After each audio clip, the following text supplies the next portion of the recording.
আপোনালোক সকলোকে স্বাগতম জনাইছোঁ গগৈ অফিচিয়েল চেনেলৰ অন্য এটা ভিডিঅ'লৈ। আজি জানো আহক এই ভিডিঅ'টোৰ জৰিয়তে ৰাৱণৰ পূৰ্বজন্মৰ কাহিনী। আহক ভিডিঅ'টো আৰম্ভ কৰোঁ।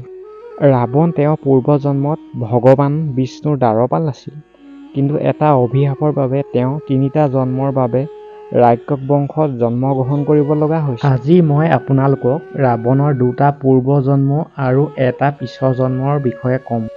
এক জনশ্ৰুতি অনুসৰি ভগৱান বিষ্ণু দৰ্শনৰ বাবে চানক, সানন্দন আদি ঋষিসকলে বৈকুণ্ঠত উপস্থিত হৈছিল, কিন্তু ভগৱান বিষ্ণুৰ দ্বাৰপাল আৰু জয় বিজয়ে তেওঁলোকক প্ৰৱেশ কৰিবলৈ নিদিলে।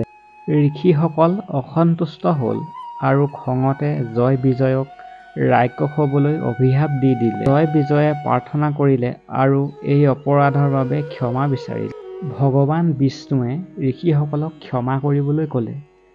তাৰ পিছত ঋষিসকলে তেওঁলোকৰ অভিশাপ হ্ৰাস কৰিলে আৰু ক'লে, ৩টা জীৱনৰ বাবে তোমালোকে ৰাক্ষস হিচাপে জীৱন ধৰিব লাগিব আৰু তাৰ পাছত তোমালোকে পুনৰ এই অৱস্থালৈ আহিবলৈ সক্ষম হ'বা। ইয়াৰ লগতে আন এটা চৰ্ত আছিল যে ভগৱান বিষ্ণু বা তেওঁৰ কোনো অৱতাৰৰ হাতত তেওঁলোকৰ মৃত্যু হ'ব লাগিব। এই অভিশাপ হৈছে ৰাক্ষস ৰাজ লংকাপতি দশানন ৰাৱণৰ পূৰ্বজন্মৰ কাহিনী। ভগৱান বিষ্ণুৰ এই 2 দ্বাৰপালৰ জন্ম প্ৰথম জন্মত হিৰণ্যাক্ষ আৰু হিৰণ্যকশিপু ৰাক্ষস হিচাপে হৈছিল। ৰাক্ষস হিৰণ্যাক্ষ অতি শক্তিশালী আছিল আৰু পৃথিৱীখন উঠাই পাতাললৈ লৈ গৈছিল। পৃথিৱীৰ পবিত্ৰতা পুনৰ উদ্ধাৰ কৰিবলৈ ভগৱান বিষ্ণুৱে বৰাহ অৱতাৰ ধাৰণ কৰিব লগা হৈছিল। তেতিয়া বিষ্ণুৱে হিৰণ্যাক্ষক বধ কৰি পৃথিৱীখন মুক্ত কৰিছিল। হিৰণ্যাক্ষ-কশিপুও এজন শক্তিশালী দৈত্য আছিল আৰু তেওঁ বৰদান লাভ কৰি অত্যাচাৰী হৈ পৰিছিল। ভগৱান বিষ্ণুৱে তেওঁৰ ভাতৃ হিৰণ্যাক্ষক বধ কৰাৰ বাবে হিৰণ্যাক্ষ-কশিপু বিষ্ণু বিৰোধী হৈ পৰিছিল আৰু তেওঁৰ বিষ্ণু ভক্ত পুত্ৰ প্ৰহ্লাদক হত্যা কৰিবলৈ কোনো ধৰণৰ চেষ্টা কম কৰা নাছিল।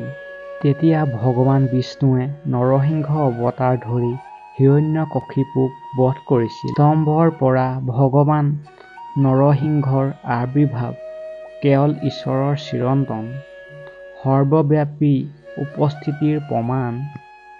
ত্ৰেতা যুগত এই 2 ভাতৃৰ জন্ম ৰাৱণ আৰু কুম্ভকৰ্ণ হিচাপে হৈছিল আৰু বিষ্ণু অৱতাৰত শ্ৰী ৰামৰ হাতত দুয়োৰে মৃত্যু হৈছিল।